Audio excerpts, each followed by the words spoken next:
Good evening and welcome to the commemorative area of the Australian War Memorial for this special last post ceremony. My name is Jennifer Surtees. Shortly, a current serving member of the Australian Defence Force will read tonight's story. We would like to acknowledge the veterans who have served, those that are still serving, and the families that love and support them. We acknowledge the members of RSL and Services Clubs Associations, RSL Victoria and RSL Queensland, who continue to watch the broadcast of the ceremony across Australia. If you are able, please stand and join in singing the Australian National Anthem.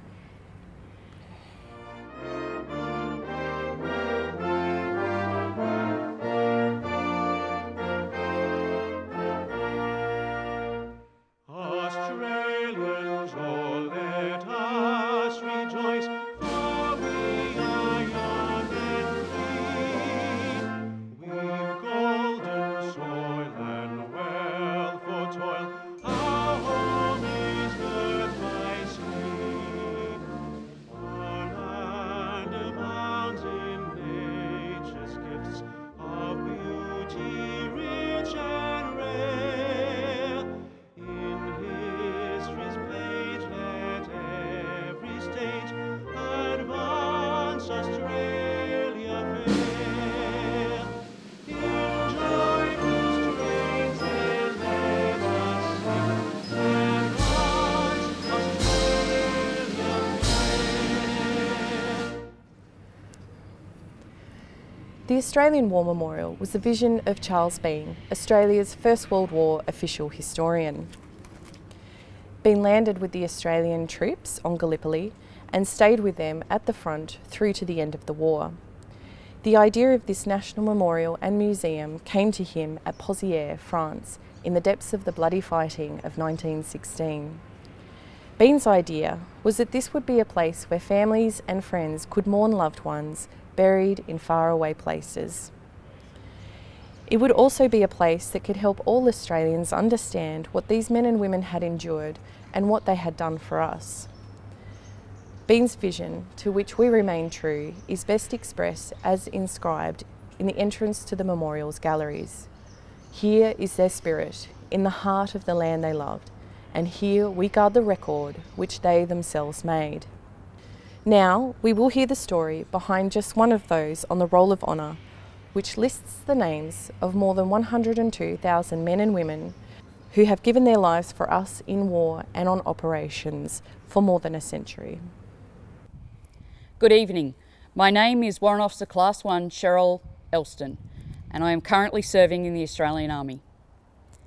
Today we remember and pay tribute to Lance Corporal Eric Fane De Salis.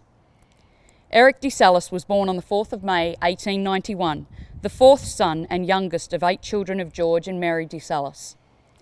The De Salis family were well known and well connected in the region, having senior magistrates and politicians among their ranks, and friends such as Henry Parkes.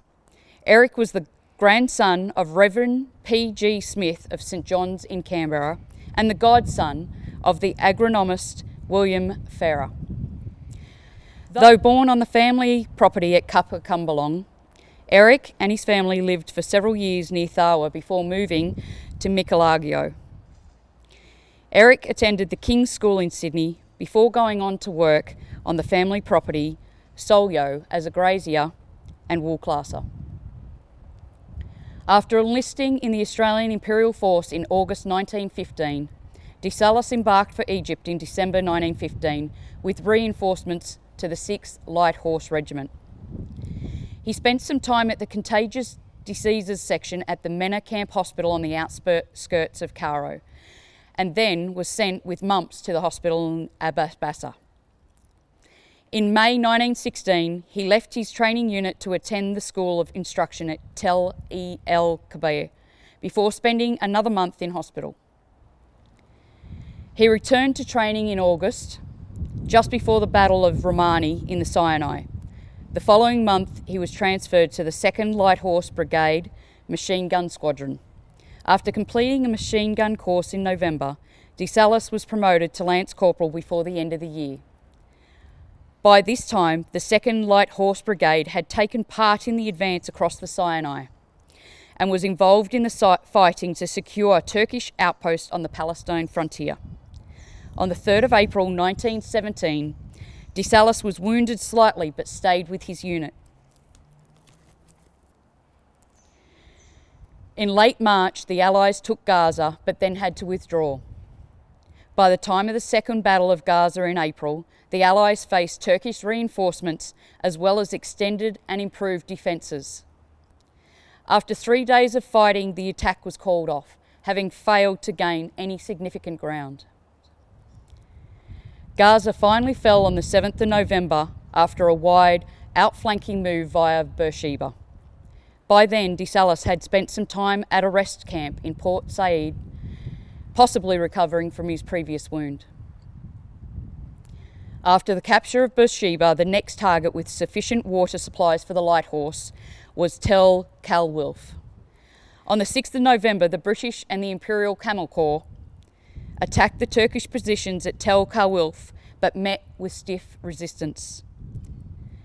The official history records that the Light Horse machine gunners rushed their guns up the hill within 40 yards of the Turks, and although they were shot down to almost a man, their very gallant action caused the Turks to pause, thereby helping to save the Camel Corps position.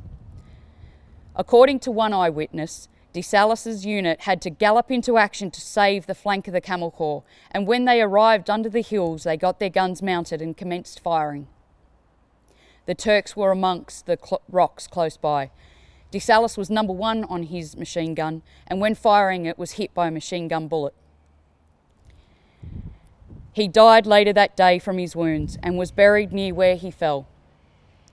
As his tags had been lost at some point, his remains were unidentified, and today his name is listed on the Jerusalem Memorial, which commemorates some 3,300 Commonwealth servicemen who died during the First World War in Egypt or Palestine, or who have no known grave. 26 years old when he died, Eric De Salis was posthumously awarded the Military Medal. His name is listed on the Roll of Honour among almost 62,000 Australians who died while serving in the First World War. This is but one of the many stories of sacrifice and service told here at the Australian War Memorial. We now remember Lance Corporal Eric Fane De Salis, who gave his life for us, for our freedoms, and in the hope of a better world.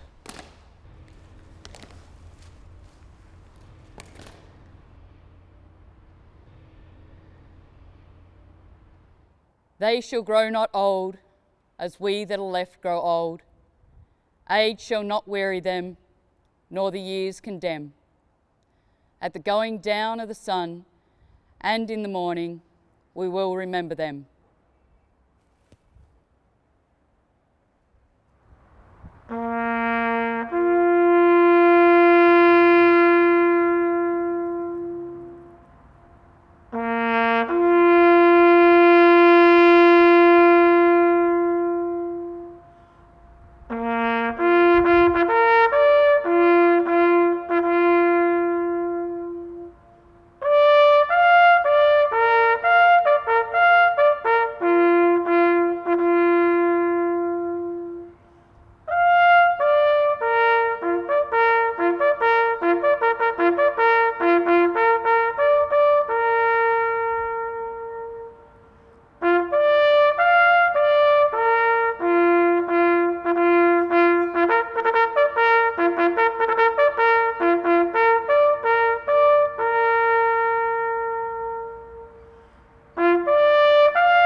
lest we forget.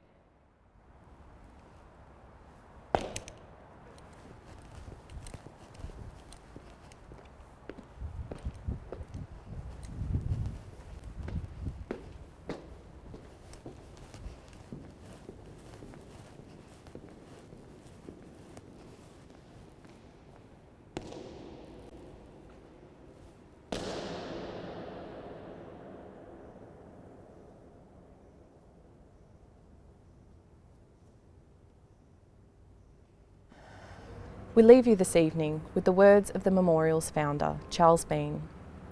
Many a man lying out there at Pozières or in the low scrub of Gallipoli, with his poor, tired senses barely working through the fever of his brain, has thought in his last moments, well, it's over, but in Australia they will be proud of this.